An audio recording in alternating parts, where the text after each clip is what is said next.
Good morning, students. Welcome to the online class. And today we are going to start the second chapter of geography, that is natural resources, land, soil, and water.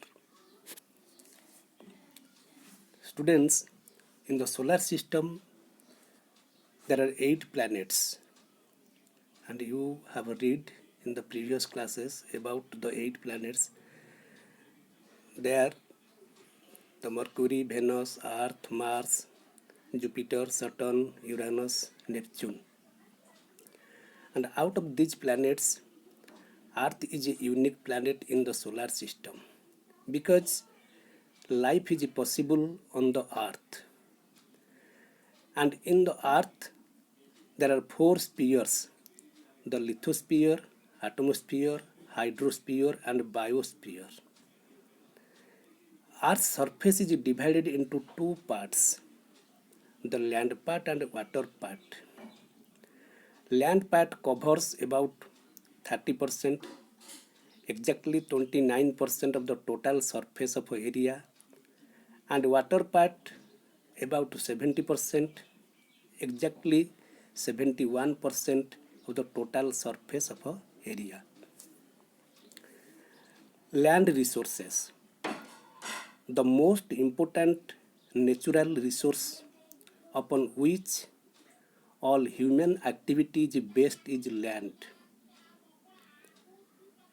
It is used for growing crops, building houses, constructing roads and railway tracks, establishing industries, grazing animals, mining, etc.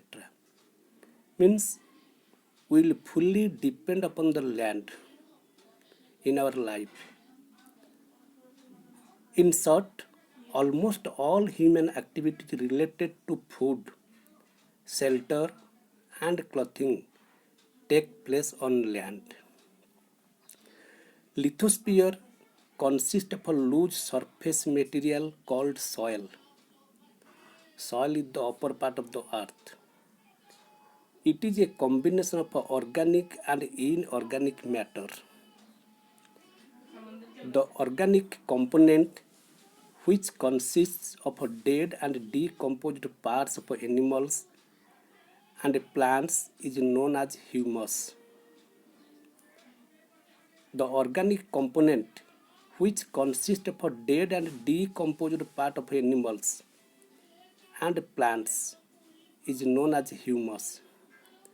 The inorganic component is formed by rock particles and minerals such as lime, iron, etc.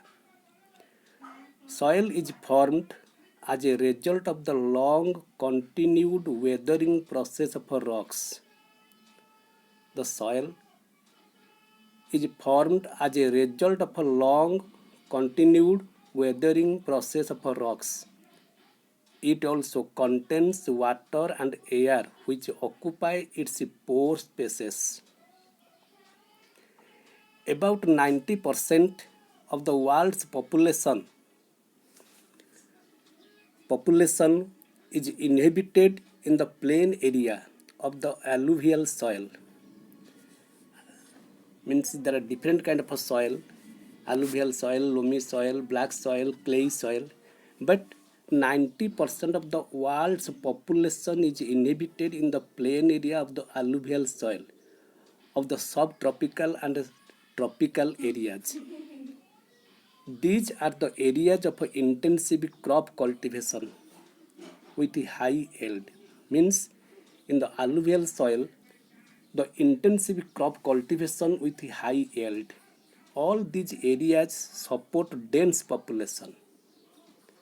In contrast, sparse population is seen in areas of high altitude, deserts, and equatorial forest regions, where slopes are steep. Temperature is either too hot or too cold. soils are thin and infertile, means in these areas sparse population, means very poor, very less population are living. These areas are inhabited by people who are engaged in hunting, gathering, fishing, and shifting agriculture. Now we are going to discuss land use. What are the how we also use the land. Land is used for various purposes such as cultivation of crops, building of houses, construction of roads and railway, grazing of animals, etc. This is commonly known as land use pattern. The percentage of land used for various purposes varies from one region to another. Means the percent of land use pattern vary from one country or one place to another place or one country to another country. The utilization of land is determined by continuous interplay of the physical factor. The physical factor are relief, soil, climatic condition, mineral resource, etc. And the human factor like density of a population and the technological and social requirements of the people. The study of a land use pattern is important for the economic planning of a nation. It helps assessing shortcoming in the land utilization. Countries decide the land use according to the development goals and availability of natural resources.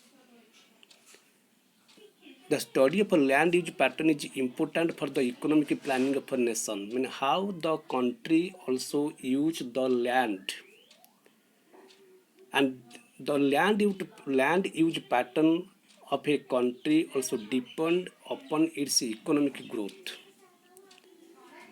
According to the scientific norms, 33% area of the world should be under forest to maintain ecological balance. But at present, only 31.6 area of the world is covered by forest. Out of this, 93% of the forest are naturally occurring, while the other 7% are man-made. The Earth's forest cover is unevenly distributed, with some countries having most of their land covered by forest, while others have only limited forest cover. It is very important for us to take initiative to conserve forest by discouraging deforestation and encouraging afforestation. In the previous classes, you have studied about the definition of deforestation and afforestation. Suriname is one of the smallest country, has the maximum forest cover in the world. India has the maximum arable land in the world, followed by the United States and China. Means India is the third in the arable land. The availability of land on earth is limited. Means land is limited. There is conflict over the access and the rights of these natural resources. It has also resulted in a tough competition between the agriculture and other sectors over use of land. Means the agriculture part of land gradually declining. We build houses, we build roads, we build industries. For that cause, the agriculture part of land, means the agricultural land gradually declining. It has also resulted in a tough competition between the agriculture and other sector over uses of land. Moreover, land also suffers from various problems such as soil erosion, degradation, and deforestation. It is crucial to reduce land degradation and ensure the optimum use of land resource for the benefit of the present and future generation. Land management is a holistic approach for achieving productive and balanced ecosystem by integrating socio-economic needs of the people.